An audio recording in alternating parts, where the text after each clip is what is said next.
With costs on the rise, more Canadians are turning to reverse mortgages to boost their cash flow. The largest reverse mortgage provider in Canada, Home Equity Bank, reported $1 billion in new reverse mortgages for 2022. That is a 30% jump from the year before. To talk us through the pros and the cons of this trend is mortgage broker Mary Cielsis. Welcome back. Good morning. It's good to be back. Great to have you here. Can you explain, first of all, for people who might just be exploring this, how a reverse mortgage works? So a reverse mortgage is very similar to a regular mortgage. It's just that you don't have to make any payments during the time that you have it. The other thing is that it's restricted to people who are aged 55 and up, and the most you can borrow against the value of your home is 55%. What's important to note, though, is that the percentage that you can borrow from the home is based on how old you are. So somebody who's, say, 57 might only be able to access about 20% of the value of the home. So for seniors, Mary, who want to age in place, they want to stay in their home during a time of this really painful inflation, why could this be a good option? Well, after what happened in long-term care facilities during COVID, a lot of seniors are rethinking their plans about aging in place rather than going into retirement facilities. Some of them do need help with assistance while they're living, and they can't afford it. So a reverse mortgage is a great option because they can borrow the money from the equity in the home to pay for the extra support workers that they need to help them stay in their home.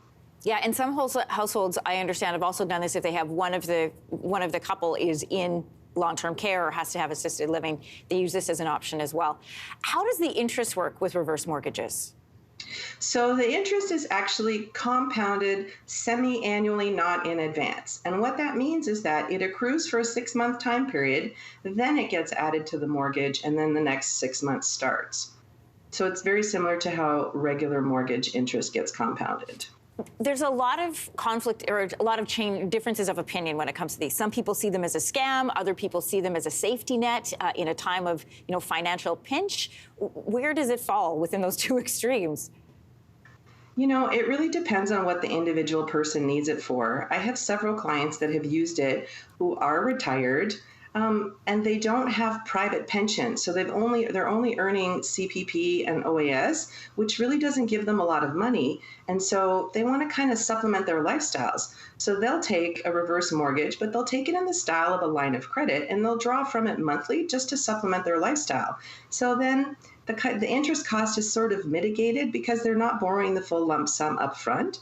But for those that do borrow the full lump sum up front, they have the option of making an interest payment if they want to. It's not a requirement.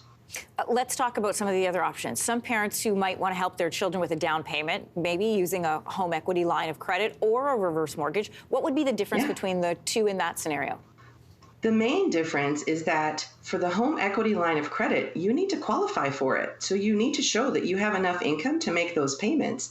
And that's where a lot of people who are retired fall into a position where they're house rich and cash poor. So especially if they don't have any sort of defined pension plan, or if they haven't invested heavily in RSPs, they might be struggling financially, or they'll be fine if they're in their house. But if they want to help out and get a line of credit, they simply won't qualify.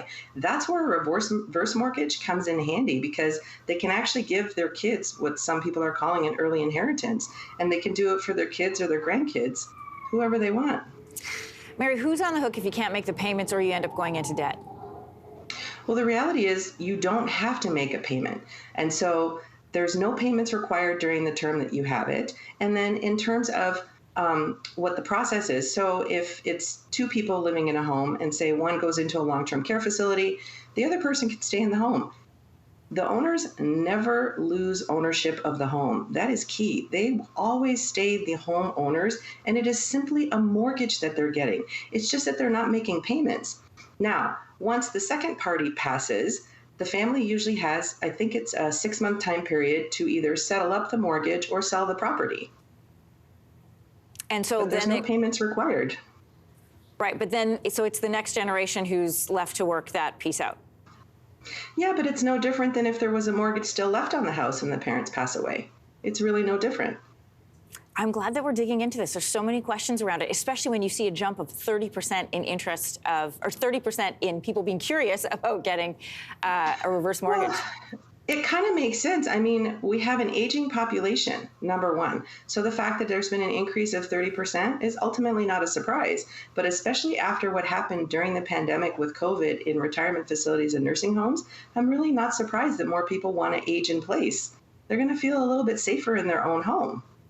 Mary, This is a great way to let them do that. Thanks so much for this, Mary. No problem. Have a good day. Yeah, you too. Hey, thanks for watching. If you liked this, be sure to subscribe here, or you can check out more Your Morning videos right here.